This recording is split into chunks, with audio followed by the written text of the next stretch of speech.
Right, so hey guys, in today's video I'm going to show you on how to fix remote desktop can't find the computer on Windows 11, and this works in other version of Windows as well.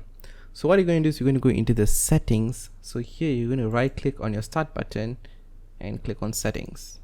Okay, and once the settings tab opens up, make sure you're in system and you're going to scroll down until you find remote desktop right here.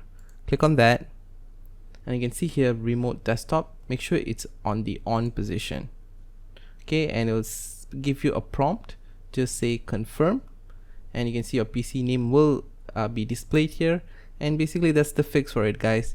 So do support this channel by liking this video, sharing it, and subscribing to the channel. That's all for me. Thanks for watching, folks.